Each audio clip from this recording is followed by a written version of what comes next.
Hi, it's Julie. Pardon the icky light, but I want to introduce you to a sewing machine I'm working on today.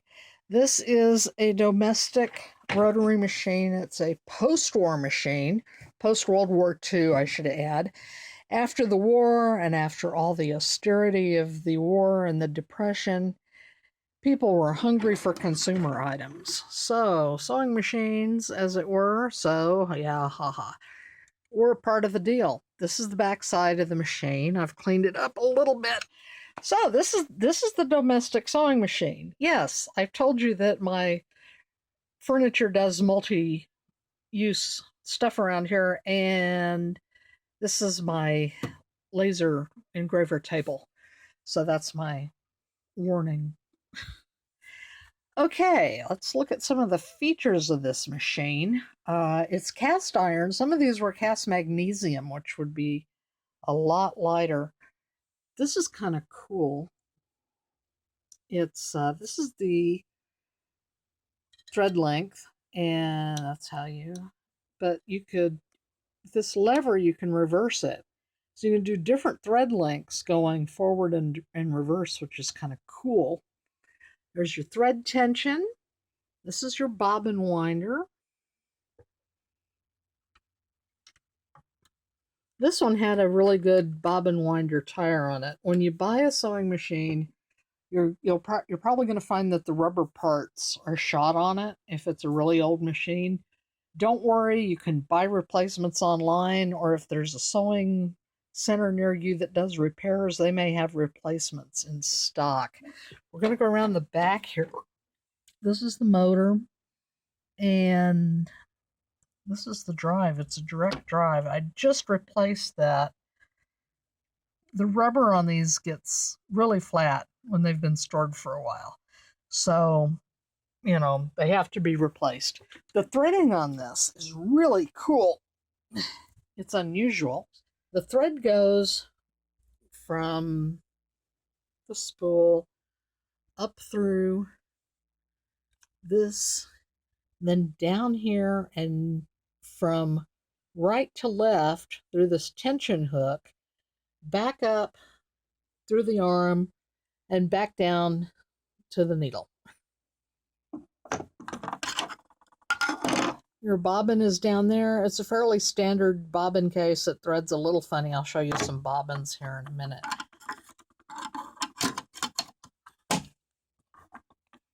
But before we see it sew, I'm going to show you some other nifty things here. Okay, before we see it sew, I'm going to show you some other nifty things here. This cabinet was repainted, obviously. I have replaced the drawer knobs on it because half of them were missing and broken. This is the top drawer. Already had some scissors, and this is the old wheel. Bill of sale, it sold for $114.95. Okay, here we have a nice little hand tool caddy that comes out with Happy Home Sewing Needles, the rust-proof needle book. I have no idea how old that is, but that's kind of cute. Here are the bobbins. You can see they're not standard modern bobbins, but I was really happy that this came with 1, 2, 3, 4, 5, 6, 7, 8, 9, 10, 11, 12, 13, plus what's in the machine, 14 bobbins, so I don't have to worry too much. These are some notions that were in here when I got the machine. Down here is the important stuff, the manual. You should always get a manual with your sewing machine. If you don't get one, there's at least one site where you can download them, and I will link that at the bottom. Feet. Attachments. And there's a couple of attachments I'm going to show you. That's my exciting riser for my folding table. Okay. So this thing just did a straight stitch. It went forward and backwards. So there's a couple of things you needed. Here is a Kenmore button holder attachment.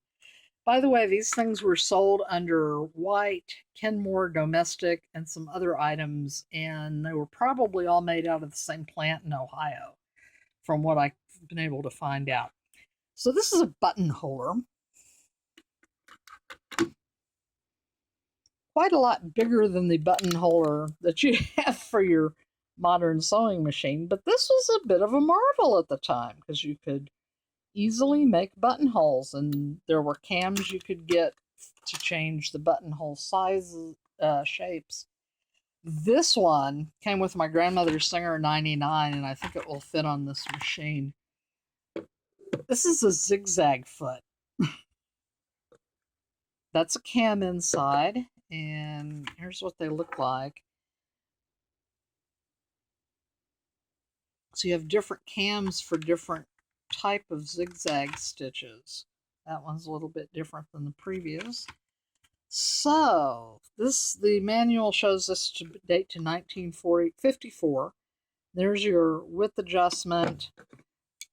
Apparently you could pull this lever up and get it out of the way, or down, I forget which, and you can use it as a regular sewing machine foot, which is handy. So that's some of the stuff you can do with it. Now, I've done some test sewing on this already, but we'll sew again. Move my presser foot down, move the thread out of the way. Okay. This has, I forgot to show you down here, a knee control. And like a typical sewing machine foot, the more you press on it, the more pressure you put on it, the faster it goes. Now this is going to sound like an airplane engine, so just hang on here.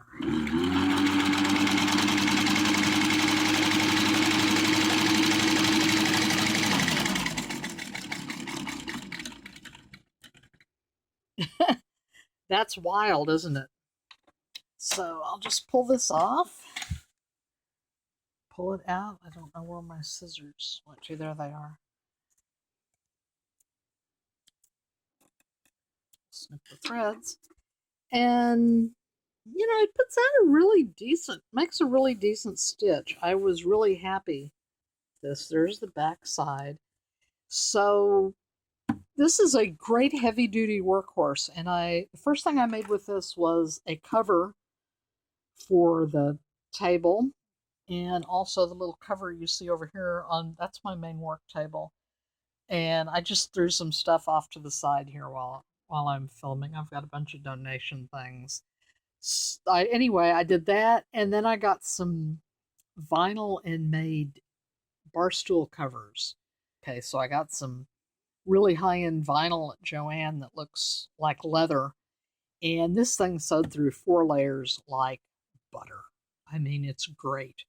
So I'm looking forward to doing a lot more heavy-duty sewing with this.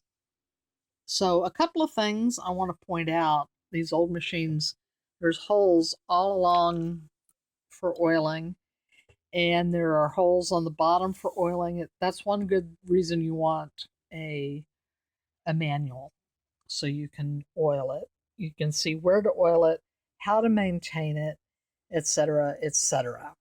So again, I will link to manuals at the bottom of the video. And if you need to clean these up, sometimes they're really cruddy and encrusted with stuff. A lot of that stuff, turns out, is sewing machine oil that's dried up and gunked up, and you can loosen it and clean a lot of it off with just some sewing machine oil on a cloth. And that's not going to hurt your machine, obviously. So there we go. This is the 19 post-war or something domestic rotary machine, and I think this was purchased in the mid-50s, possibly before my husband or I were born. So, it's got some age to it. It's kind of cool. And if you enjoyed this, like and subscribe, and I have other sewing machines, old sewing machines that I can show and talk more about buying vintage machines and maintaining them, although there's some excellent YouTube channels out there. But I do have a Singer 99 from the 20s, and I have a really nifty featherweight that I can show too. And I also have a portable version of this that's in storage right now. I'm looking forward to getting that out and getting it set up. So there you go. The domestic rotary machine. And if you enjoyed this video, again, like and subscribe, and we'll catch you later. Goodbye.